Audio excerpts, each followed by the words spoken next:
After months of feuding with the Biden administration over classified documents, Senate Intelligence Committee Chairman Mark Warner and Vice Chairman Marco Rubio are finally getting what they asked for. They are among a congressional group informally known as the Gang of Eight. And that Gang of Eight has been receiving documents recovered from the residences and offices of former President Trump, then Vice President Joe Biden, and former Vice President Mike Pence. Warner and Rubio, for months, have been pressuring the administration for access. CBS News intelligence and national security reporter Olivia Gazis joins us now. Olivia, catch us up on what is the importance of this oversight success story for Warner and Rubio. Absolutely. So you'll recall, Major, that there was a dust-up in recent weeks between these senators and the Department of Justice. The senators were making the argument, hey, we have a right and a responsibility as congressional overseers to understand what national security interests may have been contained in these documents, what may have been harmed, eliminated, compromised. How big a deal or how small a deal is this? Exactly.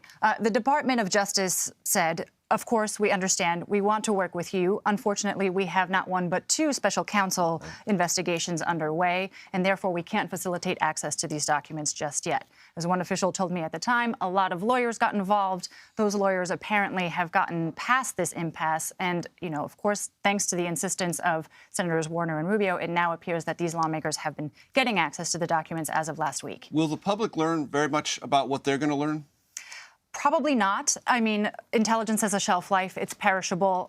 It's possible that these documents don't contain too much of value today, but that's exactly what they want to understand, because as we're learning in a related or an unrelated but different classified document story, when these documents are improperly handled, there's a risk that adversaries learn what we know, learn how we know what we know. If there's a human spy involved, that life could be put at risk. If there is electronic surveillance involved, a device could be shut down, and we thereby lose valuable windows into the planning of potential adversaries. And that's what these lawmakers are saying. They're saying we need to understand. These lawmakers, by the way, also approve funding for intelligence programs, pretty crucially, so they want to understand for themselves, again, what could have been harmed, compromised, or eliminated entirely. You have been working very, very hard, along with many of our CBS colleagues, on this, what has been, since late last week, a breaking story about documents appearing, physical documents, on the interwebs, and a massive investigation now led by the FBI, but the Department of Defense has its own investigation. Speaking of the Department of Defense,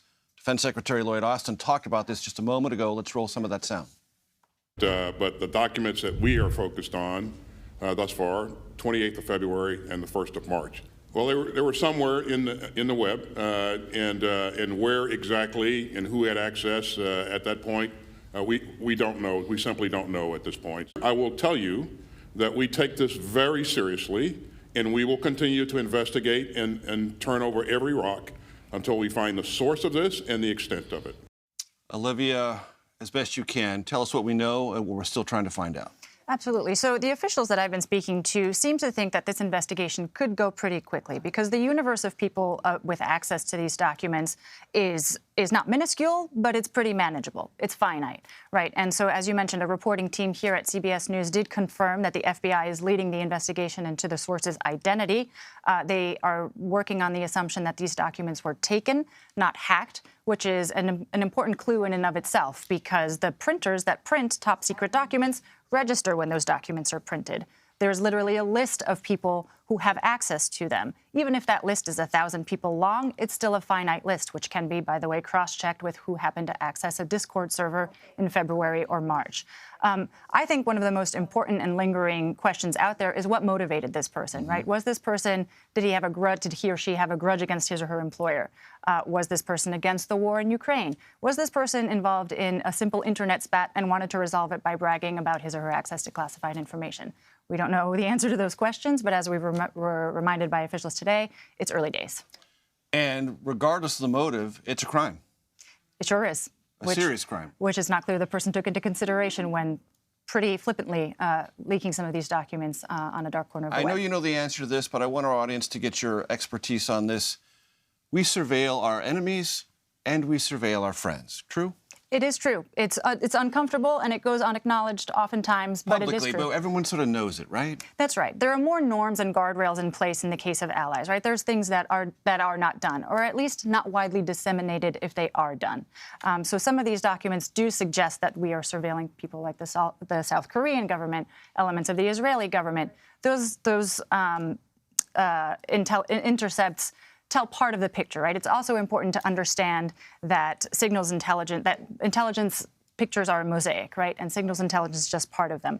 One person I was talking to today said, if I were taking only those signals intelligence in the abstract, I would have very low confidence that they were actually accurate. And one of the reasons that friends keep an eye on each other this way is to make sure that they have a confidence that what's being said publicly is what's also being said privately. Absolutely. Information and situational awareness is national security. Olivia Gazis, thank you so very much. Thanks, Major.